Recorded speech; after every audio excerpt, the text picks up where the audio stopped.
Assalamualaikum warahmatullahi wabarakatuh. Hai semua, saya harap korang semua sihat dan bahagia selalu. Kembali lagi bersama saya AA berbagi info dan kisah menarik. Oh, sebelum tu jangan lupa tekan tombol subscribe, tekan loncengnya juga. Okey, video kes kita pada kali ini melibatkan seorang wartawan wanita yang berdedikasi, bercita-cita tinggi, tak takut dengan cabaran ni. Tapi sayang, orang yang cemerlang macam dia jadi mangsa kepada manusia yang berhati binatang. So tak payah nak lengahkan masa, dah sedia? Jom, kita mula. Okey, nama penuh wartawan yang dimasukkan adalah Kim Wall, ataupun dia lebih dikenali dengan nama panggilan Kim. Jadi Kim dilahirkan pada 23 Mac 1987 di Trelleborg, Sweden. Ayah dia bernama Joachim Wall dan maknya pula bernama Ingrid Wall. Mak dengan ayah Kim ni menggambarkan Kim sebagai seorang yang sentiasa berjaga-jaga, sentiasa beringat macam tu kan. Dah tu sifat ingin tahu Kim ni sangat tinggi. Dia sendiri seorang yang periang, suka bersosial. Dan guru dia pula menggambarkan Kim ni sebagai seorang yang bagi inspirasi kepada kawan-kawan dia yang lain. Dia seorang yang kreatif. Mak dengan ayah Kim ni sebenarnya bekerja sebagai seorang wartawan. Jadi daripada Kim kecil lagi, memang diorang ni selalu sangat travel ke tempat-tempat yang jauh. Kebanyakan masa kecil Kim ni sendiri pun, dia banyak habiskan dalam bilik berita tau. Tak pun travel dengan mak dan juga ayah dia. So sebab dah terbiasa dah daripada kecil lagi dia ajar cara hidupnya macam tu, mungkin itulah sedikit sebanyak bagi inspirasi kepada Kim ni untuk jadi seorang wartawan. Yelah, sampaikan dia jadi wartawan bebas masa tu. Dan hasil kerja dia sendiri pun boleh kata cemerlang juga. Ya, sebab dia pernah siarkan hasil kerja dia tu dalam New York Times, The Guardian dan juga Vice. Kim sendiri antara orang yang bijak pandai. Dia sendiri ambil degree dalam International Relation di London School of Economic and Political Science. Lepas tu dia sambung study lagi. Dia ambil master pula. Kali ni dia ambil bidang Journalism and International Affairs. Kawan-kawan Kim sendiri pun gambarkan Kim ni sebagai seorang individu yang perasaan ingin tahunya tu tinggi sangat. Selalu bertanya-tanya, sampaikan dia nakkan satu-satu jawapan tu, dia sanggup tahu pergi cari sendiri dan sanggup hadapi bahaya semata-mata untuk dapatkan satu kisah yang menarik. Dah tu dia pernah pergi ke Korea Utara, pergi ke pasca perang Sri Lanka hanya untuk cover kisah-kisah yang ada dekat sana. Hi, my name is Kim Wall. Currently in the Pacific, the Lady E, a Marshallese Captain supply ship. On my way back from Venezuela, I've been reporting on airway signs threatened by climate change.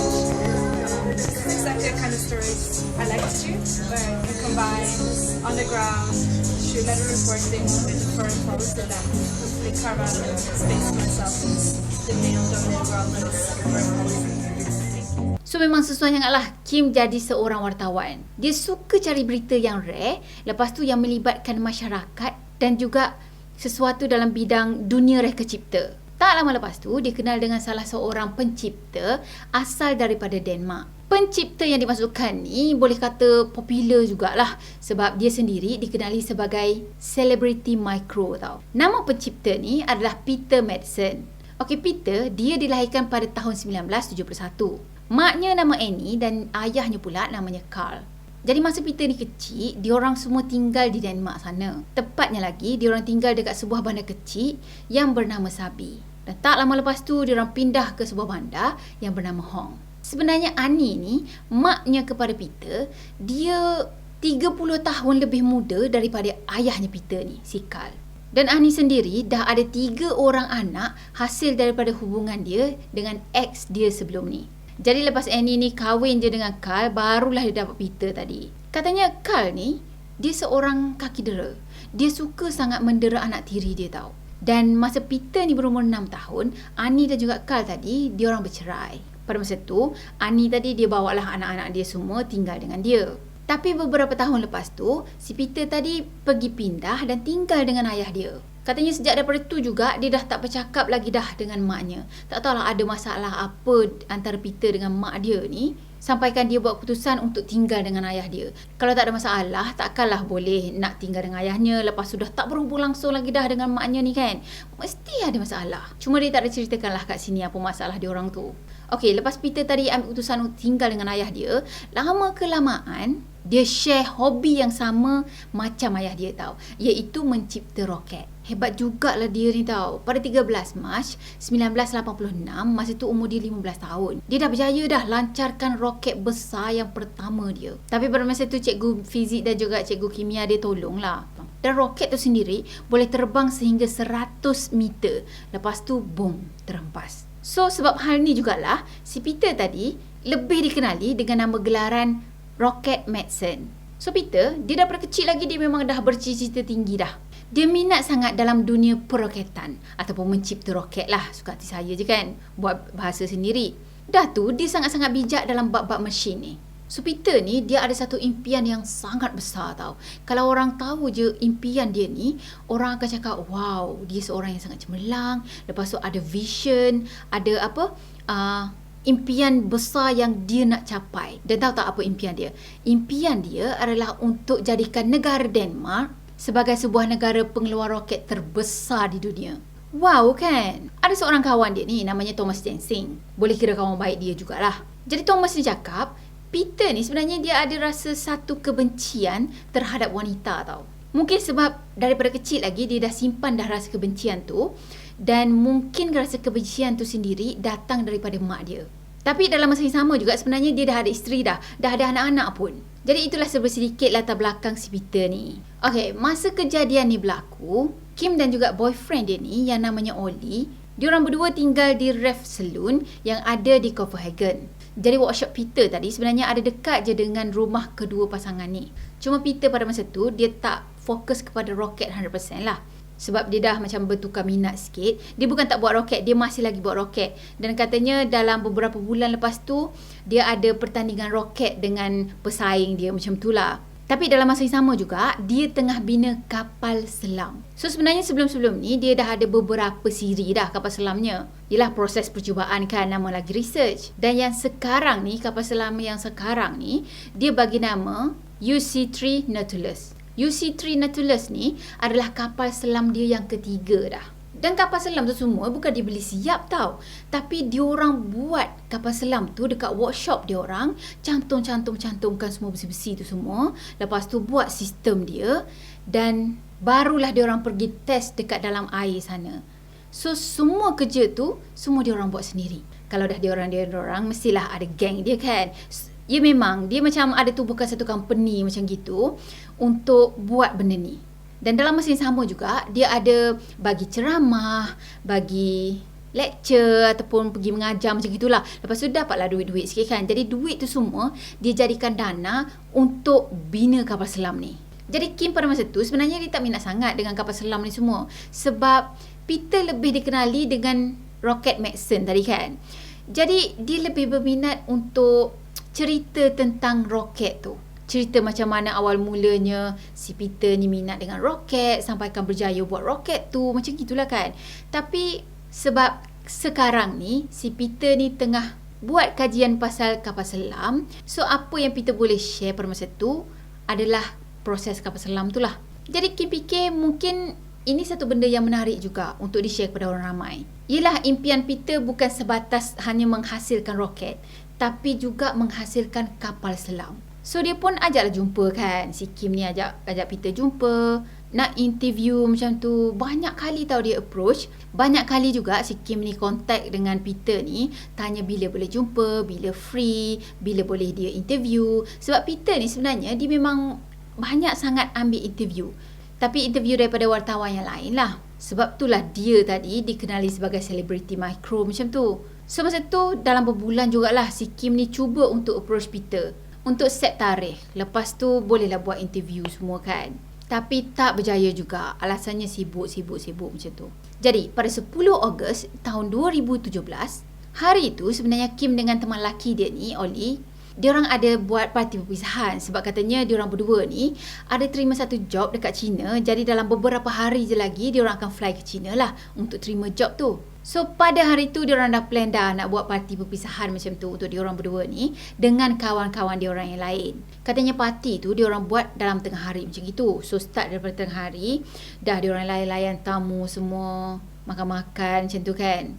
Dan sebenarnya hari tu juga si Kim ni dapat panggilan daripada Peter dan Peter cakap dia dah setuju. Dia dah ada masa sekarang ni untuk buat interview. Jomlah, sebab dia akan try kapal selam dia pada petang tu. Jadi bolehlah dia bawa Kim untuk merasa sendiri kapal selam tu dan sambil-sambil interview dia lah, macam gitulah kan. Jadi Kim ni pun terus setuju sebab dah lama dah dia approach si Peter ni, tapi si Peter ni busy. Dan kali ni barulah si Peter bersetuju kan. Apa lagi ni peluang dia. So dia dah bincang dah dengan boyfriend dia, Oli ni. Dah tu dia tinggal kejap, dia orang punya party ni, pergi jumpa Peter, interview dia sekejap dalam sejam 2 jam macam gitu. Dah tu Kim pergi balik lah dekat party dia orang tu. So pada malam tu dia orang macam sempat lagi lah nak berparti macam tu kan. Itu dia orang punya plan lah. Jadi macam yang dia orang rancang, tengah hari tu dia orang berparti dulu, jumpa-jumpa dengan kawan, makan semua. Dah tu pada sebelah petangnya, Kim tadi pergi jumpa dengan Peter. Lagipun jarak antara kedua tempat tu macam tak jauh sangat kan. Jadi katanya dalam pukul 7 malam, Kim dan juga Peter ni dah ada dah dekat atas kapal selam sana. Dah get ready nak berlepas dah.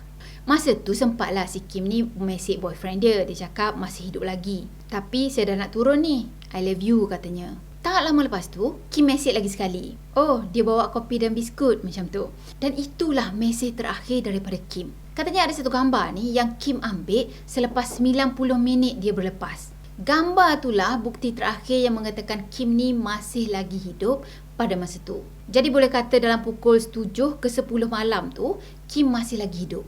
Lepas tu boyfriend dia selalu hantar mesej dekat Kim ni, tapi Kim dah tak berbalas dah. So dalam masa yang sama, mestilah boyfriend dia tadi risau kan.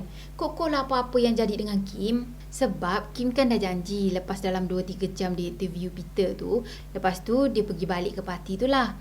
Tapi tak sampai-sampai juga. Lepas jam 10 malam pun, boyfriend dia masih lagi tak dengar kabar berita daripada Kim. Telefon tak dapat, mesej tak balas, seolah-olah macam vanish. Dalam masa yang sama juga, ramai yang bimbangkan Peter ni tau. Ya kan dia selebriti micro, orang terkenal, kira macam orang penting jugalah. Dia sendiri pun ada geng dia ataupun ada pekerja-pekerja dia lah yang pergi buat apa, roket tu, buat kapal selam tu, ada team kan. So bila diorang ni semua tak dapat nak contact dengan Peter, diorang semua pun bimbang lah. Tak lama lepas tu barulah diorang dapat tahu yang kata si Peter ni ada bawa seorang wartawan menyelam pakai kapal selam tu untuk buat dokumentasi. Pada lewat malam tu, diorang jumpa kapal selam tadi ada di hujung barat utara Jambatan Orison. Tapi pada masa tu, diorang tetap juga tak dapat nak kontak Peter dan juga Kim. Dalam pukul 2:30 pagi, boyfriend Kim tadi pergi telefon pegawai pantai. Pergi maklumkan pegawai pantai yang girlfriend dia naik kapal selam, lepas tu lost contact. So masa tu dia tanyalah dengan pegawai pantai ni kan. Kok lah pegawai pantai ni macam ada nampak Kim tu. Dan dalam masa yang sama pun sebenarnya Kim tadi dah dilaporkan sebagai orang hilang. So pihak polis pun pergi buat pencarian. Dan pada masa tu, awal-awal tu, pihak polis syak yang ada berlaku kemalangan dekat tengah laut sana. Pagi tu dalam pukul 10:30 pagi, diorang ni semua jumpa kapal selam tu ada dekat Teluk Koga, dekat dengan rumah api. Helikopter pun diarahkan pergi dekat sana, buat tinjauan macam tu lah kan. Sekali diorang nampak Peter ada berdiri dekat atas kapal selam tu, tapi diorang tak nampak pun ada kelibat Kim. Tak lama lepas tu, Peter kontak melalui radio dan dia cakap yang semua orang yang ada dekat atas kapal tadi, semuanya selamat. Dah tu, pasukan penyelamat tadi nampak ada seseorang terjun ke dalam laut untuk selamatkan diri. Orang yang terjun tu sebenarnya adalah Peter.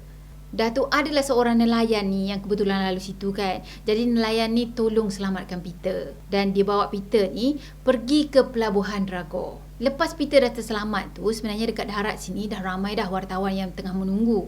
Ialah berita Peter hilang, lepas tu seorang wartawan hilang. Memang akan jadi berita yang besar lah kan. So dah ramai dah wartawan yang tunggu dekat darat sana. Dan bila Peter ni terselamat tadi, dia berjalan, masa tu dia bagi tahu wartawan yang kapal selam tadi ada berlaku kegagalan injap pada balas tank. Dah tu dia cakap kemalangan ni berlaku dan dia seorang je dekat atas kapal tu. Dia dah turunkan Kim dekat Pulau Richelle dalam pukul 10:30 semalam. Dah, bila pihak polis tahu yang si Peter ni dah turunkan Kim dekat Pulau Richelle tadi, diorang ni pun pergilah cek CCTV restoran yang ada dekat dengan pulau tu. Dekat dengan tempat yang sepatutnya Kim turun. Tapi tak ada pun kelibat Kim yang nampak dalam CCTV tu. Dan Kim dia tak pernah diturunkan di situ. So maksudnya Peter ni menipu lah kan. Pada masa tu ramai yang fikir mungkin lepas Kim ni turun je daripada kapal tadi, dah tu ada sesuatu yang buruk yang dah berlaku pada dia. Diorang tak fikir yang si Peter dah buat sesuatu dengan Kim ni sebabnya si Peter sendiri adalah seorang yang famous, bercita-cita tinggi, berdedikasi macam tu kan. Yelah dia sendiri pun cipta benda yang wow-wow dan orang yang kenal Peter lagilah percayakan Peter.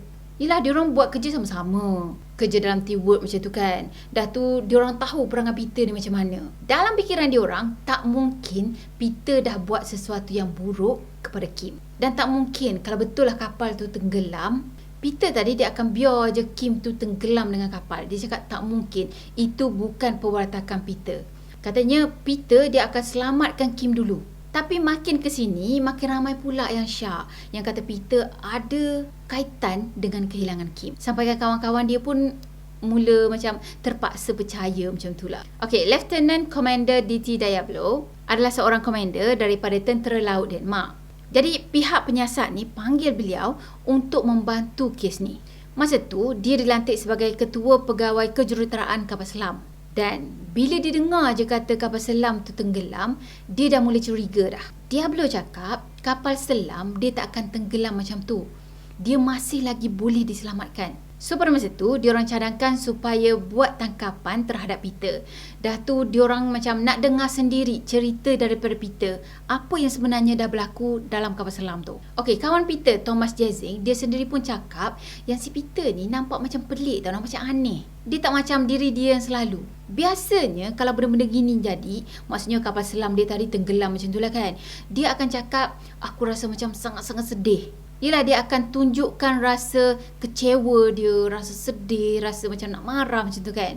Bukan senang kot nak buat sebiji kapal selam tapi boleh tenggelam macam tu je. So memang sepatutnya Peter akan rasa sedih, kecewa, marah. Tapi perasaan tu semua tak ada pada Peter pada masa tu tau. Dalam masa yang sama juga, Kim tadi kan dah hilang kan, dan tak dapat nak dikenal pasti dekat mana dia berada sekarang ni. So pada masa tu, pihak polis Sweden sana buat pencarian besar-besaran dekat kawasan sekitar sana. Katanya diorang cuba untuk kesan telefon Kim, tapi tak dapat. Tentera laut pun turun padang juga buat pencarian. Katanya diorang menyelam dalam air, pergi dekat kapal selam yang tenggelam tadi. Dah tu diorang buat pencarian dekat sekitar kapal selam juga. Katanya diorang cuba untuk intai-intai kapal selam tu menggunakan GoPro. Cuma sayangnya diorang tak jumpa apa-apa pun. Dah tu diorang cakap pada masa tu lah, diorang tak boleh nak masuk ke dalam kapal selam tu sebab kapal selam tu dah berada pada dasar laut. Saya pun tak pasti juga kenapa diorang tak boleh nak menyelam masuk, dan dia bagi sebabnya macam gitu.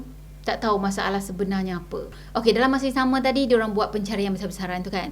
Dan hari yang sama juga dalam pukul 5.44 petang, pihak polis ni pergi tangkap Peter. Masa tu diorang buat tuduhan awal melakukan pembunuhan. Katanya tuduhan awal dibuat sebelum tuduhan rasmi. Jadi dia buat tuduhan awal dulu. Kalau ada bukti yang mengatakan betul si Peter ni buat, barulah dia akan buat tuduhan yang rasmi tu. Jadi pada masa tu, sebab pendakwa raya dah buat tuduhan awal macam itu dah, jadi Peter ni sendiri nak kena pergi mahkamah dan dengar tuduhan terhadap dia. So kalau dah cukup bukti nanti, barulah hakim akan putuskan untuk dakwa dia dengan semua tuduhan tu. Okey, pada 12 Ogos, hari tuduhan dia dibaca, masa tu Peter mengaku yang Kim dah meninggal dunia dekat dalam kapal selam tu. Lepas tu dia cakap lah yang ada kemalangan yang aneh yang dah berlaku. Dia punya cerita, dia punya storyline dia tu, dia cakap pintu kapal selam tu terjatuh dekat atas kepala Kim. Dalam masa yang sama, kepala Kim ni dah berdarah-darah semua. Lepas tu Kim meninggal. Okey, lepas pengakuan daripada Peter tadi, pihak polis putuskan untuk tahan Peter ni dengan lebih lama lagi. Sebab diorang nak tahu apa yang sebenarnya berlaku.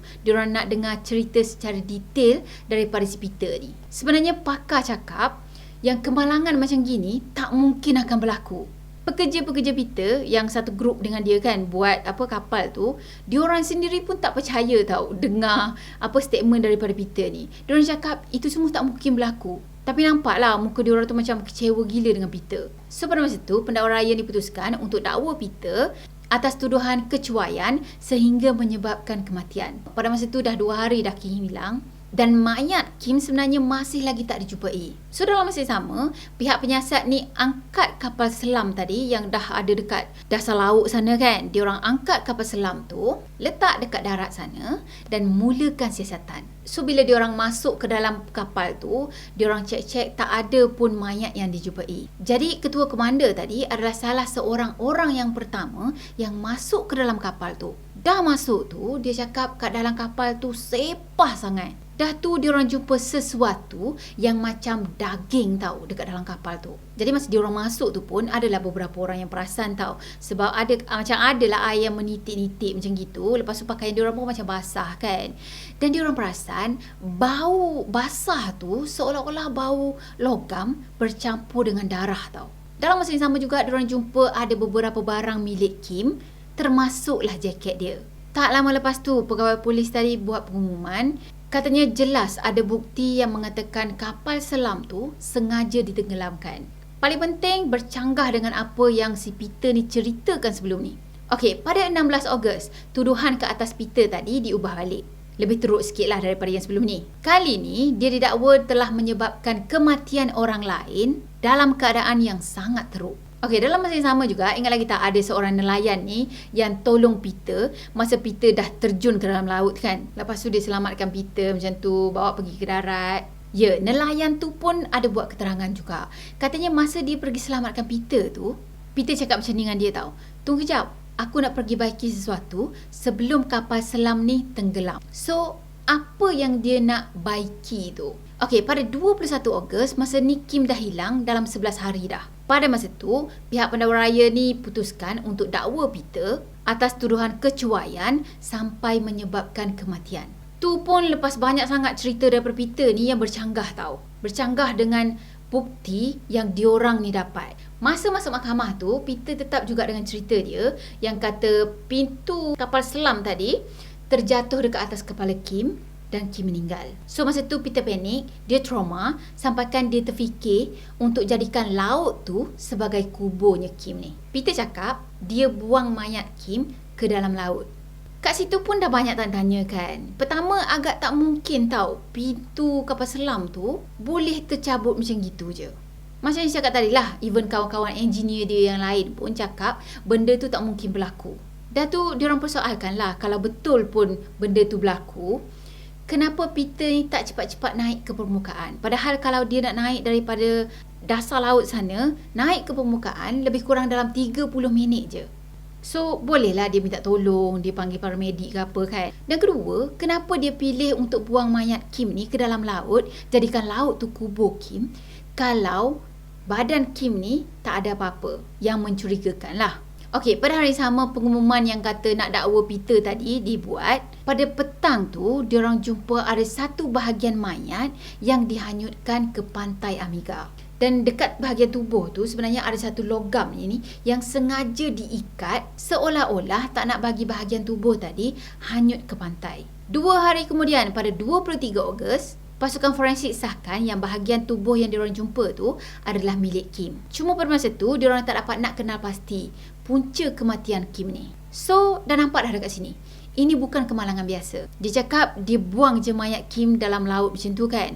Tapi macam mana boleh ada bahagian tubuh manusia? Bukannya seutuh tubuh manusia macam tu tau. Pula tu diorang nampak dengan jelas tau, bahagian tubuh manusia ni memang sengaja dipotong. Jelas nampak isinya tu dipotong, bukannya kemalangan.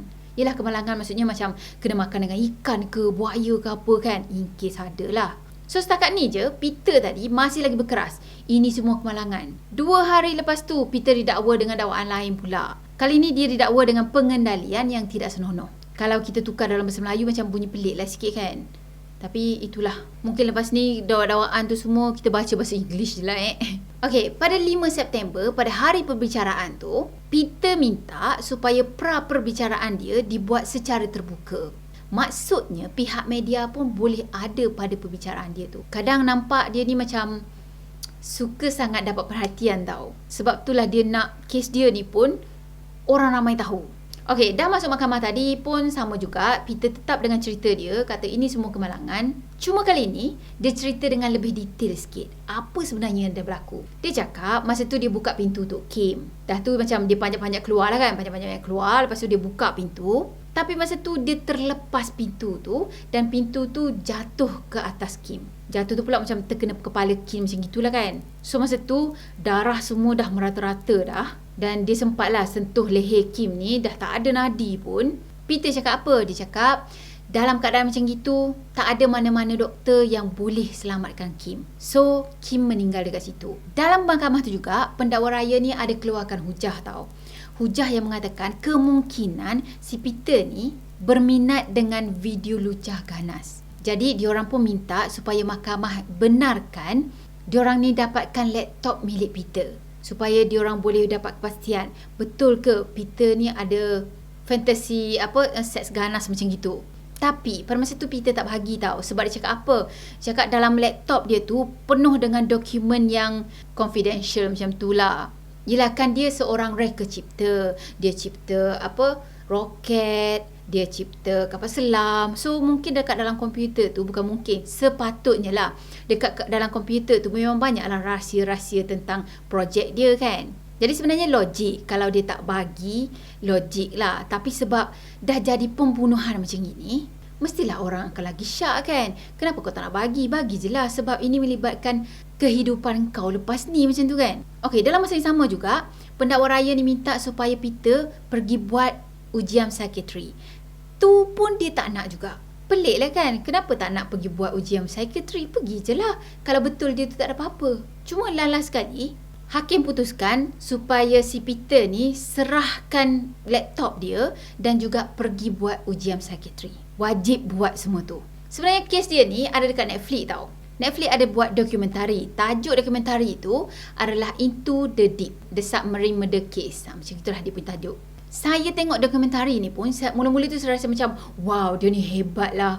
Dia boleh macam insist sangat nak capai juga impian dia tu. Nak buat juga roket tu, sampaikan dia kumpul dana sendiri tau untuk buat roket tu.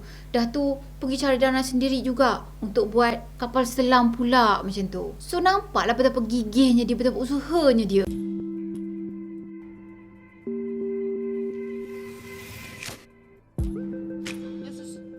Incredible ride. We got to 6 Gs. I could see it on the instrumentation. And I choose to carry on up to 7 Gs. And I was effectively reaching my own limit because at that stage I was losing my sight. First it got black and white. I got tunnel vision. And basically I was at the brink of G-lock. So we've gotten right to the point today. Tapi dalam masa yang sama, bila dah tengok dalam minit ke 30-40 minit macam tu, boleh nampak tau yang si Peter ni memang krik-krik. Memang nampak macam tahap mental dia tu tak berapa nak sihat sangat lah. Kalau korang pergi tengok pun, mesti korang akan cakap memang dia ni ada masalah disorder yang pernah kita bincangkan sebelum ni. Cuma tak pastilah penyakit yang mana satu. Yelah, saya pun bukannya pakar. Tapi nampak, dia selalu bergurau untuk bunuh orang. Dia pernah bercakap tentang psikopat. Dia pernah cerita ataupun melawak tentang cara untuk buat pembunuhan. Yang mana kalau dia nak bunuh orang, dia mungkin akan buat macam ni, macam tu lah. Nampak kan mental dekat situ. Jadi dokumentasi Netflix tu memang sangat menarik. Saya galakkan korang pergi tonton. Saya rasa kalau korang pergi tonton lagi, korang nampak betapa disordernya dia. Disordernya dia. Senang. Okey, pada 5 Oktober, selepas sebulan setengah Kim ni hilang, mereka semua masih lagi buat pencarian dan diorang masih lagi tak jumpa bahagian badan Kim yang lain. Okey, masa itulah pihak pencarian ni mula fikir, mungkin diorang nak kena mulakan pencarian dekat mana kapal selam tu mula-mula tenggelam. Jadi, pada masa tu diorang upah penyelam untuk turun. Esoknya tu, lepas 56 hari Kim hilang, para penyelam tadi turun ke laut, buat pencarian dekat mana kapal selam tu mula-mula tenggelam tu kan. Dan diorang start daripada situ, sampailah sekitar 200 ekar diorang buat pencarian. Last sekali diorang jumpa juga sesuatu. Pada masa tu, diorang jumpa ada beberapa beg plastik hitam dekat dasar laut sana. Beg plastik tu sendiri diikat dengan sesuatu, diikat dengan besi macam gitulah, supaya beg tu tak timbul ke permukaan. Dah tu para pencari tadi pun bawa naik beg-beg tu semua, dan dalam beg tu diorang jumpa bahagian badan Kim yang lain. Dah tu ada pakaian dan juga ada pisau. Esoknya tu pada 7 Oktober, maklumat ni semua di-sharekan kepada orang ramai. I går medførte det, at vi om formiddagen indledningsvis fandt en pose, hvori vi fandt Kim Walls tøj, trøje, nederdel, strømper og sko. I samme pose lå der en kniv, og der lå nogle blylodder til at holde posen nede. Omkring middagstid fandt vi først et ben, og så yderligere et ben, og kort tid derefter fandt vi et hoved, som også lå i en pose, som var tynget ned af flere metalstykker. Dah tu pihak berkuasa share dengan orang ramai yang tengkorak Kim tak ada kecederaan sikit pun. Ialah seperti mana yang Peter ni dakwa, ada pintu tadi jatuh ke atas kepala Kim sampai berdarah-darah macam gitu. Tapi sebenarnya bila dicek, tengkorak Kim tak ada retak langsung. Lagi sekali confirm si Peter ni menipu kan. Dah keluar kenyataan tadi, pihak forensik pun dah sahkan semua. Peter sekali lagi dia pergi ubah cerita dia. Kali ni dia bagi penjelasan baru pula. Dia cakap masa tu Kim ada dekat dalam kapal sana dan Peter pula ada dekat luar kapal, ada dekat dek kapal macam tu lah. Dan tiba-tiba je tekanan udara dekat dalam kapal sana turun secara mendadak tau. So dalam kapal tu sendiri penuh dengan asap exhaust. Jadi Peter yang ada dekat atas tadi pun cepat-cepatlah buka pintu kapal tu kan. Kononnya macam nak tolong selamatkan Kim lah.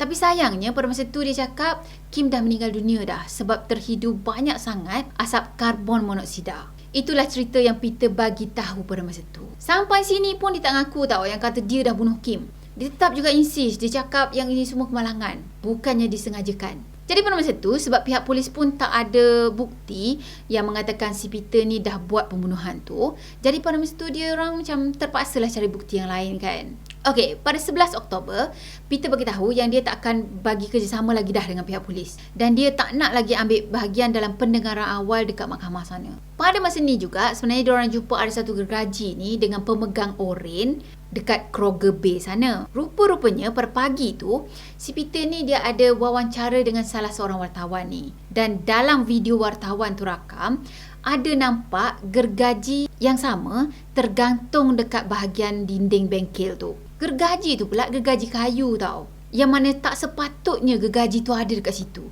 Yelah diorang ni guna semuanya barang besi. Diorang bukan buat kapal selam tu pakai kayu pun. Semua bahagian kapal selam tu pakai besi tau. So kenapa nak kena ada gergaji kayu pula kan? Jadi mungkin masa semua orang dah balik pada petang tu, sebelum dia naik ke dalam masuk ke dalam kapal selam, dia dah bawa gergaji tadi masuk ke dalam kapal selam tu. Jadi terbukti semuanya dia dah plan daripada awal lagi. Okey, pada 30 Oktober dia mengaku yang dia dah potong bahagian badan Kim tu dan juga buang ke laut. Pihak forensik juga mengesahkan yang ada banyak sangat tikaman dekat bahagian peha Kim. Dah, pada masa tu tambah lagi satu dakwaan iaitu serangan seksual. Beberapa bulan lepas tu diorang berjaya jumpa lengan Kim tau. Dan pada 12 Januari diorang berhenti buat pencarian. Okey, pada 16 Januari Peter secara rasminya didakwa dengan pembunuhan Kim Wall secara terancang. Dia juga didakwa telah melakukan serangan seksual terhadap Kim. Jadi perbicaraan Peter ni bermula pada 8 Mac. So macam ambil masa lama jugalah kan untuk selesaikan satu-satu kes tu. Masa tu kes dia ni jadi kes berprofil tinggi. Yelah dia famous. Lepas tu dah habiskan seorang wartawan pula tu. Confirm lah berprofil tinggi kan. Jadi pada masa tu penuh dengan wartawan dekat mahkamah sana. Katanya seramai 40 saksi tau yang jadi saksi kepada kes dia ni. Dah tu perbicaraan dia sendiri ambil masa selama 12 hari.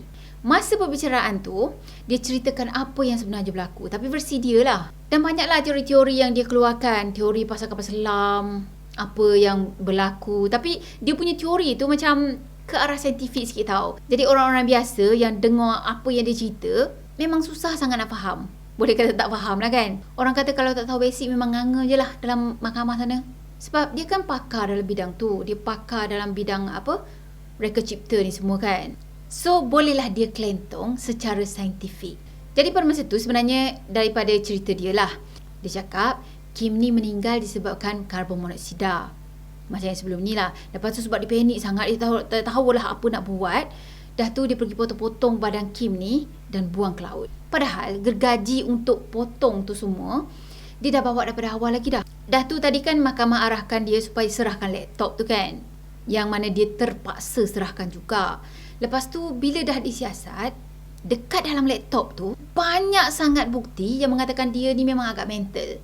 Pagi tu sebelum dia buat wawancara dengan wartawan, bukan dengan Kim tau, tapi wartawan yang pagi tu. Wartawan pagi tu wartawan yang lain. Kim ni wartawan yang petang tu macam tu kan. So pagi tu sebelum dia buat wawancara dengan wartawan yang ini, dia dah pergi search dekat Google dah. Dia search penggal kepala perempuan. Dan ada satu lagi, penderitaan. Sebelum-sebelum ni dia pernah tanya juga tahu dengan salah seorang budak intern ni. Dia tanya, tahu tak ada satu laman web ni yang tunjukkan video-video pembunuhan. Rasanya yang dia masukkan ni macam apa, dark web ke apa benda tu. Yang itulah. Lepas tu dia cakap lah, dalam web banyak sangat video-video tentang orang lain menyiksa orang lain. Lepas tu buat pembunuhan. Maksudnya pembunuhan yang dirakam macam itulah kan. Dah tu ada juga insista haiwan. Dah kenapa dia tanya tu, sebenarnya dia tak tahu itu adalah laman web apa. Jadi dia nak tahu laman web tu laman web apa. Sebab dia nak pergi search. Jadi budak intern tadi pun macam pelik lah kan. Dah kenapa tanya laman web macam gitu. Dan memang dia tak tahu pun, budak intern tu memang tak tahu pun laman web apa benda. Jadi dia pun cakap lah dia tak tahu. Tambah pula benda-benda tu semua kan macam tak ada kaitan dengan kerja dia orang. Cuma dia fikir pada masa tu mungkin si Peter ni melawak je lah. Okey, dalam mahkamah tu juga, pihak pendakwa bagi tahu yang paip dan juga tali yang terikat pada bahagian badan Kim tu, paip dan tali tu adalah paip yang sama yang diorang boleh jumpa dekat bengkel milik Peter. So nampak sangat ini semua memang dah dirancang daripada awal. Dan tu diorang tanyalah kan, kalau semua ni kemalangan, kenapa nak kena potong mayat Kim? Nak tahu Peter jawab apa? Dia jawab macam ni, apa yang korang lakukan bila korang ada masalah yang besar? Korang akan potong-potong masalah tu jadi cebisan yang kecil. Okey, pada 23 Mac, ada beberapa orang wanita dipanggil untuk menjadi saksi. Yang mana wanita-wanita ni sebenarnya pernah ada hubungan dengan Peter. Jadi diorang nak tahulah hubungan Peter dengan wanita ni macam mana. Rupa-rupanya Peter ni memang ada satu fantasi seksual yang gelap. Dia kerap sangat pergi ke parti-parti yang tak senonoh. Tak senonoh kat sini maksudnya parti seksual macam itulah. Jadi pada masa tu mungkin si Peter ni baru-baru nak meneroka dia punya fantasi tu, fantasi gelap tu kan. So pada masa yang sama juga sebenarnya dia ada mesej beberapa orang wanita yang berkemungkinan ataupun yang berpotensi untuk jadi bangsa dia. Jadi penilaian sekretari tadi kan dia terpaksa buat juga kan penilaian sekretari tu. Jadi keputusan penilaian tu menunjukkan yang Peter ni kurang rasa empati dan dia sendiri tak ada rasa bersalah tau. Okey, pada 25 April, Peter Madsen didapati bersalah dengan semua tuduhan atas dia dan dia dijatuhkan hukuman penjara seumur hidup. Dia cuba untuk buat rayuan atas hukuman dia tau. Tapi rayuan dia tu ditolak. Okey, pada tahun 2020, lepas 13 bulan Peter ni ada kat dalam penjara sana, Peter dia berjaya melarikan diri daripada penjara tau. Pada masa tu sebenarnya dia pergi buat ancaman bom. Dia cakap dia ada buat bom macam tu lah kan. Jadi sebab orang tahu dia ni reka cipta, dia boleh kata bijak pandai lah. Tapi katanya dia tak ada degree tau. Dia tak ada degree dalam engineering, katanya macam tu lah. Cuma pada masa tu pihak polis percayalah memang ada ancaman bom tu. Tapi last kali, dia ditahan balik oleh pihak berkuasa ni. Dan rupa-rupanya ancaman bom tu semua adalah palsu. The end. Itulah dia cerita tentang Peter Madsen. Daripada seorang yang cemerlang, seorang yang mempunyai impian yang sangat tinggi. Tapi last sekali, itulah otak dia korup macam gitu pula. Sayangnya. Dan kesiannya pada Kim kan. Orangnya baik, berdedikasi, bercita-cita tinggi. Dah tu cemerlang dalam apa yang dia buat pula tu. Tapi last kali jadi mangsa kepada orang yang macam gini. Itulah pengajarannya dekat sini. Kalau orang tu kita tak kenal, first time nak jumpa ke, ataupun dah jumpa banyak kali tapi yelah tak kenal sangat kan dia kan. Kalau nak pergi buat kerja macam gitu, ajaklah siapa-siapa untuk teman. Sebenarnya dia boleh je kalau minta teman lelaki dia untuk teman kan. Tapi itulah. Okeylah, saya tahu korang pun ada pendapat korang sendiri. So, korang boleh tinggalkan komen dekat ruang komen dekat bawah. Dan kalau komen-komen yang membina tu saya akan pinkan, okay? So saya rasa sampai di sini dulu untuk video kali ini. Saya harap korang sukakan video ni. Dan macam biasa kalau korang suka video ni, jangan lupa tekan tombol like, comment, share dan juga subscribe. Jumpa lagi dalam video. Bye bye. Assalamualaikum warahmatullahi wabarakatuh. Bye bye.